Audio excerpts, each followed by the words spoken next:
கன்னியாகுமரி மாவட்டம் குலசேகரம் பகுதியைச் சேர்ந்தவர் ராபின்சன்.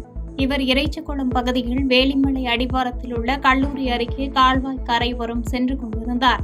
மலை அடிவார தோட்டப் பகுதியில் காட்டுப்பன்றிக்கு வெடி வைப்பதற்காக வெடிகுண்டை இடுப்பில் கட்டி செல்லும் போது திடீரென வெடிகுண்டு வெடித்ததால் உடல் சிதறி சம்பவ இடத்திலேயே உயிரிழந்தார்.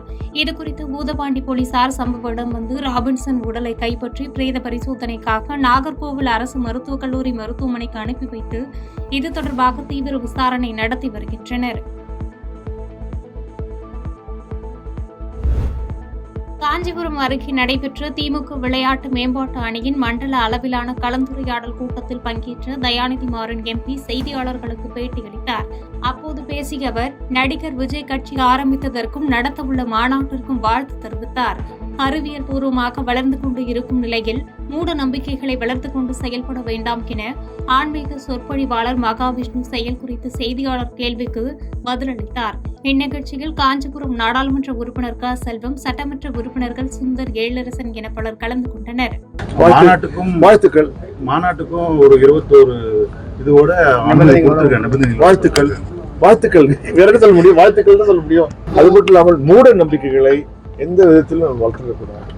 இது முக்கியம். குறிப்பா பார்த்தீங்கன்னா கர்நாடகாவில் ஒரு சட்டமே இருக்கு, மூட நம்பிக்கைகளை நீ வளர்த்தால் அதுக்கு எதிரான சட்டம். மூட நம்பிக்கை வளர்க்கக்கூடாது. நாம் அறிவு ரீதியாக, அறிவியல் ரீதியாக நாம் வளர்ந்து கொண்டிருக்கிறோம். அப்போது நம்ம பின்னோக்கி செலுத்த வருத்தத்தை அளிக்கிறது. வேலூர் மாவட்டம் ஒடுக்கத்தூர் அடுத்த பொம்மன்குட்டை கொள்ளைமேடு கிராமத்தைச் சேர்ந்தவர்கள் ஜீவா டயானா தம்பதி. இவர்களுக்கு பெண் குழந்தை வேண்டாம் என்பதற்காக பிறந்த 9 நாட்களேயான பச்சிளம் பெண் குழந்தையை எருக்கம் பால் ஊற்றி கொலை செய்துள்ளனர். அவர்கள் மீது வேப்பங்குப்பம் போலீசார் 2 பிரிவுகளின் கீழ் வழக்கு பதிவு செய்து தம்பதியர் இருவரையும் சிறையில் அடைக்க JM1 நீதிபதி முன்பு ஆஜர்படுத்தினர். இந்த நிலையில் 15 நாள் நீதிமன்ற காவலில் அடைக்க நீதிபதி சத்யகுமார் உத்தரவிட்டார். இதனை அடுத்து குழந்தையின் தந்தை ஜீவாவை வேலூர் ஆண்கள் மத்திய சிறையிலும், குழந்தையின் தாய் டயானாவை வேலூர் பெண்கள் தனி சிறையிலும் அடைத்தனர். தேசிய நல்லாசிரியர் விருது பெற்ற ஆசிரியர் கோபிநாத்திற்கு குடியாத்தத்தில் உறவினர்கள், சக ஆசிரியர்கள், ஊர் பொதுமக்கள் சால்வை மற்றும் மாலைகள் அணிவித்து உற்சாக வரவேற்பு அளித்தனர். முன்னதாக பெரியார் மற்றும் அம்பேத்கர் சிலைகளுக்கு மாலை அணிவித்து மரியாதை செலுத்தினார். பின்னர் செய்தியாளர்களிடம் பேசிய தேசிய நல்லாசிரியர் விருது பெற்ற கோபிநாத், தான் பெற்ற பரிசு தொகையை ராஜாகுப்பம் பகுதியில் உள்ள பழங்குடியினர் பெண் குழந்தைகளின் நலனுக்காக நிரந்தர வைப்பு கணக்கில் வைக்க உள்ளதாகவும், அதிக சமூக பணிகளையும் கல்வி பணிகளையும் தொடர்ந்து செய்வேன் என உறுதியளித்தார். ஒரு ஆசிரியராக பணியாற்றி என்னால் முடிந்த அளவுக்கு ஆசிரியர் பணியோடு சேர்ந்து இந்த சமூக பணியையும் செய்து கொண்டு வருகிறேன். அதற்கு கிடைத்த ஒரு மிகப்பெரிய அங்கீகாரமாக கடந்த ஆசிரியர் தினத்தன்று மேதகு இந்திய குடியரசுத் தலைவர் அவர்களிடம் தேசிய நல்லாசிரியர் விருது பெற்று இன்று வீடு திரும்பினேன்.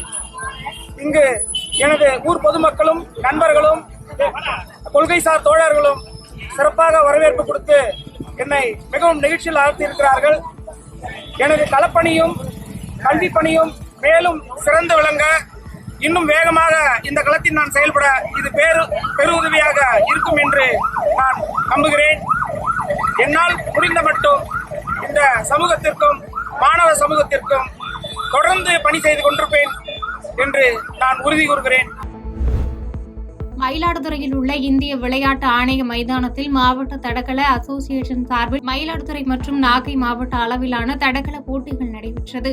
இதில் சிறப்பு அழைப்பாளராக பங்கேற்ற மயிலாடுதுறை மாவட்ட கூடுதல் காவல் கண்காணிப்பாளர் ஜெயக்குமார், மாவட்ட தடகள சங்க தலைவர் ரவிச்சந்திரன் மற்றும் செயலாளர் செல்வகணபதி ஆகியோர் போட்டிகளை துவக்கி வைத்தனர். முன்னதாக தேசிய கொடியை ஏற்றி வைத்து மாணவர்களின் அணிவகுப்பு மரியாதை ஏற்றுக்கொண்டனர். ஓட்டப்பந்தயம், நீளம் தாண்டுதல், குண்டு எறிதல், வட்டு எறிதல் உள்ளிட்ட பல்வேறு போட்டிகள் நடைபெற்றது. வெற்றி பெற்ற வீரர், வீராங்கனைகளுக்கு பரிசு மற்றும் பாராட்டு சான்றிதழ் வழங்கப்பட்டது. இப்போட்டிகளில் வெற்றி பெற்ற மாணவர்கள் ஈரோட்டில் செப்டம்பர் 20ஆம் தேதி நடைபெறவுள்ள மாநில அளவிலான போட்டிகளில் பங்கேற்க தகுதி பெற்றனர். பாதகம் செய்பவரை கண்டால் நாம் பயங்கொள்ளலாகாது பாப்பா, மோதி மிதித்து விடு பாப்பா, அவர் முகத்தில் உமிழ்ந்து விடு பாப்பா. அண்மை செய்திகளை உடனுக்குடன் தெரிந்து கொள்ள இணைந்திருங்கள் இயம்நாடு தொலைக்காட்சியுடன்.